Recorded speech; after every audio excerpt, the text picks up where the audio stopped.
name is Josh, and welcome to this week's edition of WorldView, a summary of recent major world events. And my name is Clark. WorldView is a production of the 9th grade world history classes. America and the war in Afghanistan remains in the news this week. So-called Afghan war began 11 years ago when American forces, joined by our allies, moved into Afghanistan to abolish the al-Qaeda terrorist organization. Although the goal has not been reached, President Obama has indicated that U.S. troops might be withdrawn sooner than planned. This is a result of the continued hostility from both al-Qaeda and the Afghan citizens. Last week, news from Afghanistan focused on United States servicemen bearing copies of the Quran, the Muslim holy book. This past weekend, an American soldier gunned down 16 Afghan men, women, and children in a small village. After the shooting rampage, the soldier returned to his base and turned himself in to authorities. 300 Afghanis protested outside the base. This incident further increases the hostility in Afghanistan against the United States. Conflict continues in Syria. The Middle Eastern country has been plagued by violent conflict since the beginning of the demonstrations for democracy in neighboring countries.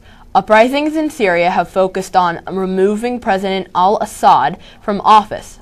Al-Assad has ruled the country with an iron fist and a rampant abuse of human rights since following his father in office. High-level efforts to stop fighting in Syria, including a 300-day visit by former United Nations Secretary General Kofi Annan, have had very little success. President al-Assad stated that he would not negotiate with the opposition. Instead of bringing peace, the ceasefire efforts just escalated fighting. The conflict between Israel and the Palestinians has heated up in the recent days. Israel was created after World War II as a homeland for Jews displaced by the Holocaust. It was formed out of the Palestinians' homeland, and as a consequence, conflict between the Israelis and the Palestinians has raged ever since. The fighting that started Friday between Israel and a group of Palestinians in the Gaza Strip continued over the weekend. 15 Palestinians died. One Muslim fighter yelled at a comrade's funeral, "No free Hunda from now on." Hunda is a truce with Israel that the Palestinians have asserted. Israel has said that they don't want to use force against the Palestinians, but they will do whatever it takes to protect their people. Since a radical Islamic government was formed in Iran, Iran has not recognized Israel as a country. Government officials in Iran have continued to verbally attack Israel. The current president of Iran has said that he would like to see Israel blown off the map. The Prime Minister of Israel met with the President Obama in the White House. One issue discussed was the possibility that Israel would bomb Iran's nuclear processing facilities.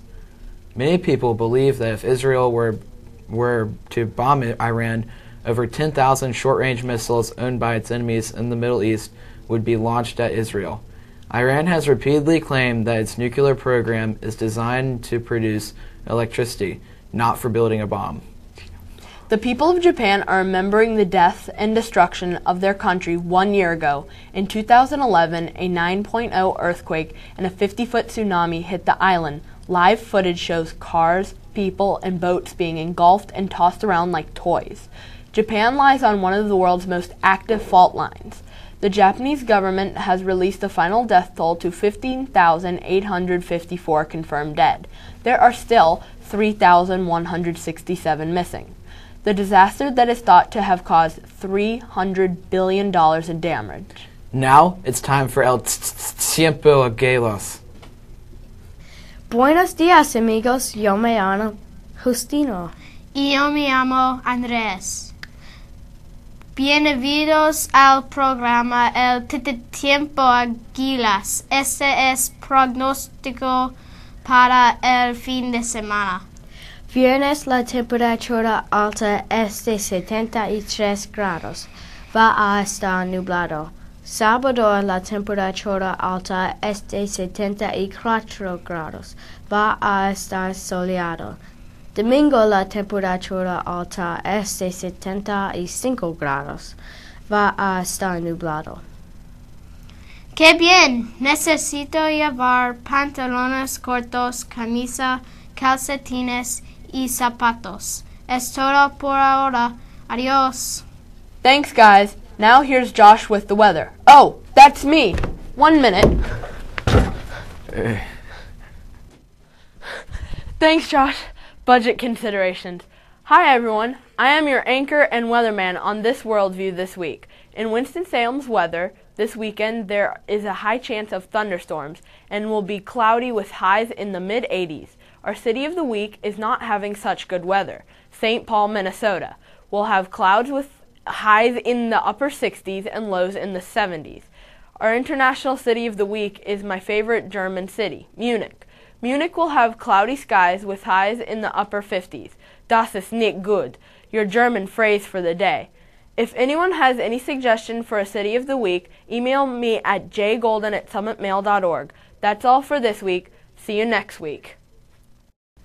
Thanks, Josh. Anytime, Josh. Thanks to everyone that did this. I think Josh did a great job. Goodbye, everyone. Tune in again next week for WorldView.